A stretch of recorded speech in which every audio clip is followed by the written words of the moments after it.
Donna, I hardly know you. what's that? I hardly know you. I know. And I've got my arm over here, and we're super close in this exciting environment.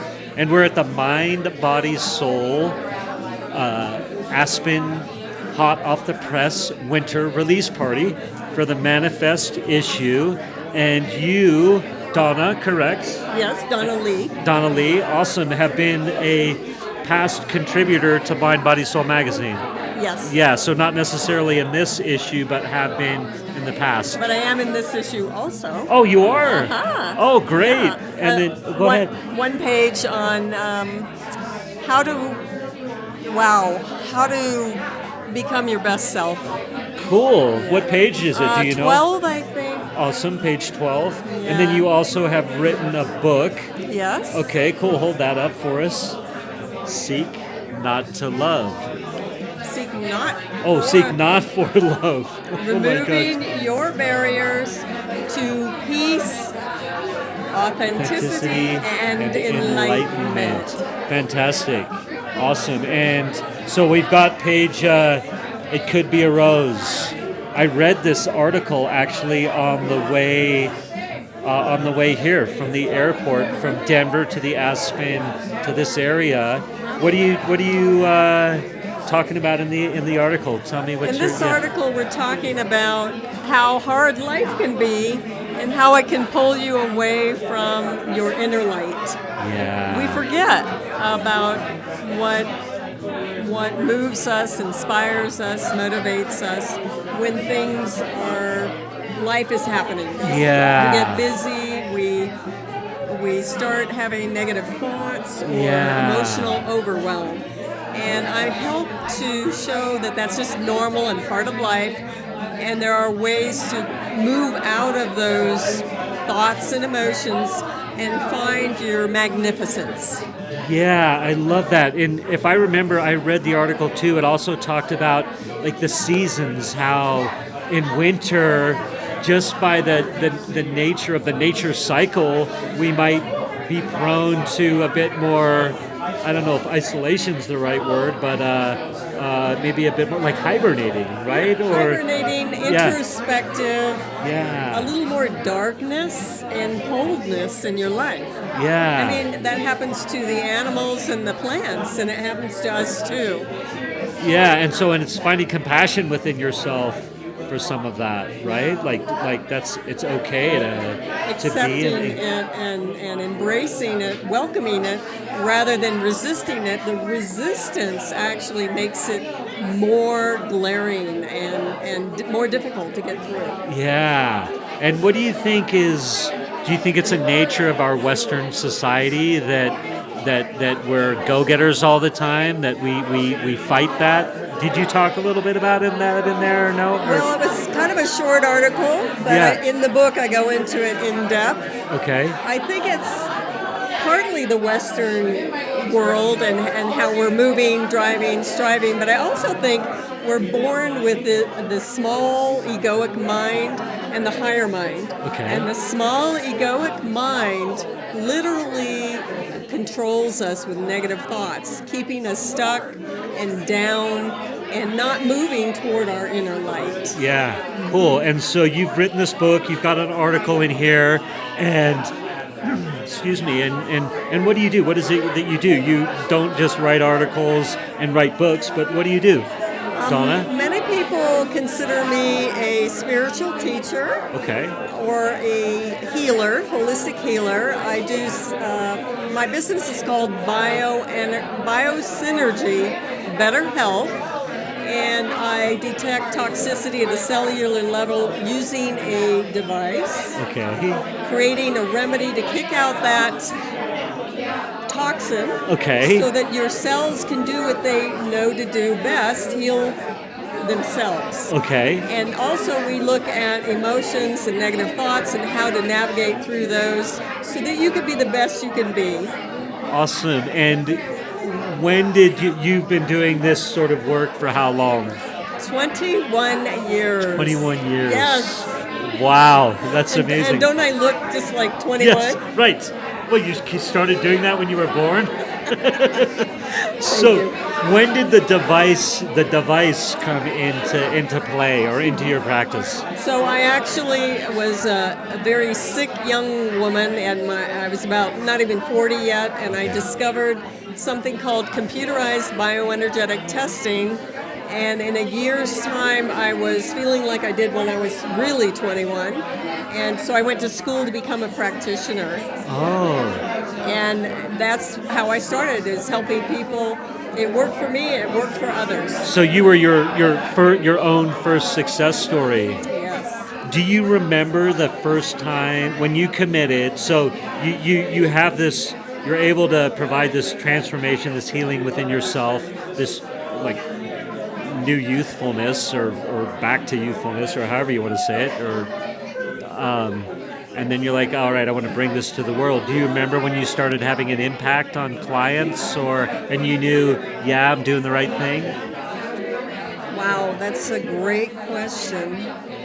I had an inner urging that told me to go to school. I mortgaged my home to go to school to become a technician. Okay. So something was prodding me long before I actually started seeing clients. Okay. The very first client that I saw had an issue come up, and then a remedy that was specifically for that issue out of 8,000 different remedies came up, and then I knew this works for everybody.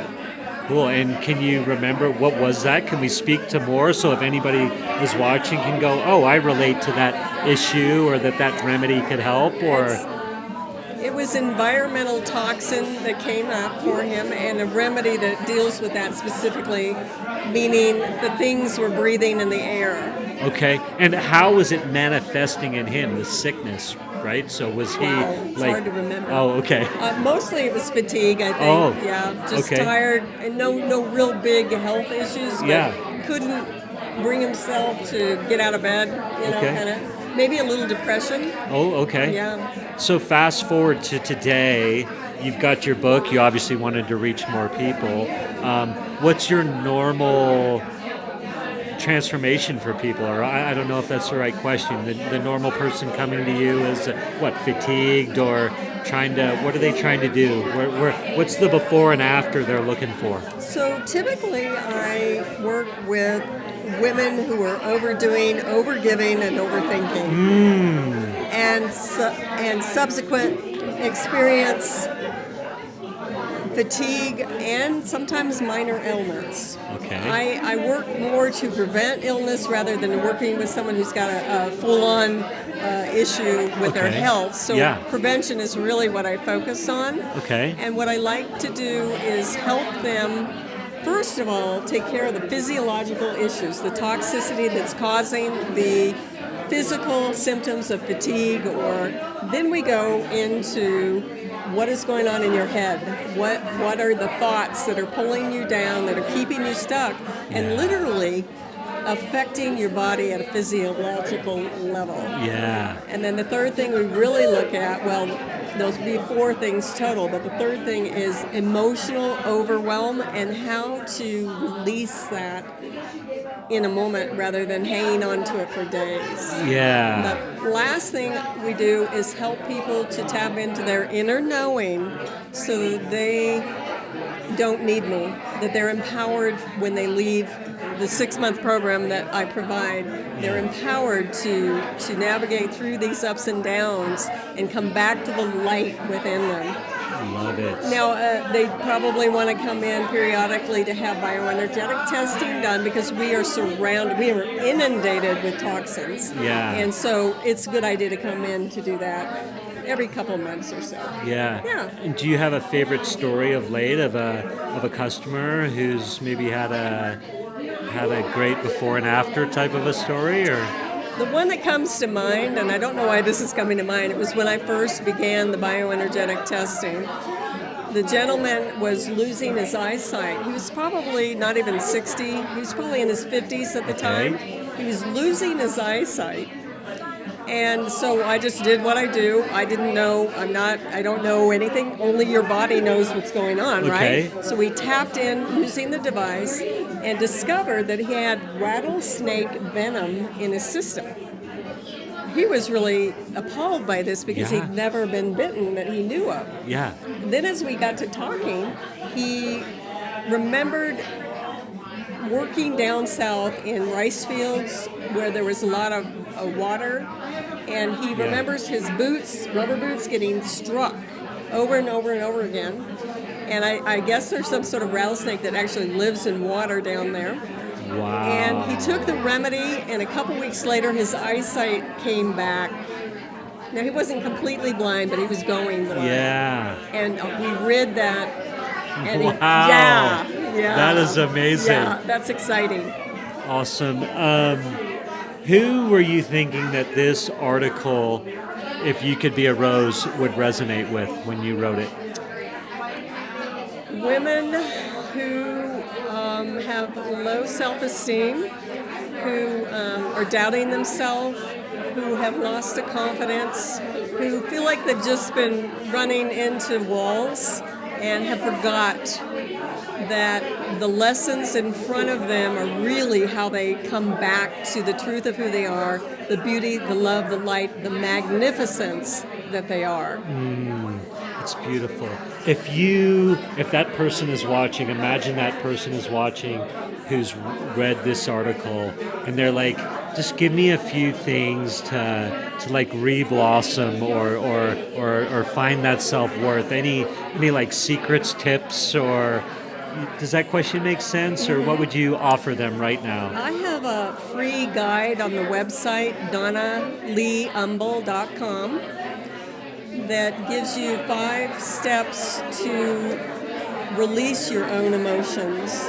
It's very simple. It talks about sinking into the emotion rather than resisting it. And when we do that, we come out the other side to the beauty, the love, and light that we are. Awesome. And I'm going to ask you to cheat right now. Can you tell me the 5 steps? The 5 steps are: 1, Sorry, I know. Oopsie daisy. let me make it 3. Yeah, there we go. 3. I love it. You know what? The benefit of this right here, we're going to help you in 3 steps instead of 5. Okay, go. So number 1, identify what you're feeling. So often we have no clue what we're feeling. We never check in with ourselves. Yes. So identify, am I angry, sad, fearful, or whatever it is, Yeah. and just allow your, number 2 is to allow that emotion. Sink into it, the vibration, letting go of the story that created that emotion. Just find the emotion in your body. Yeah. Where do you feel that sadness?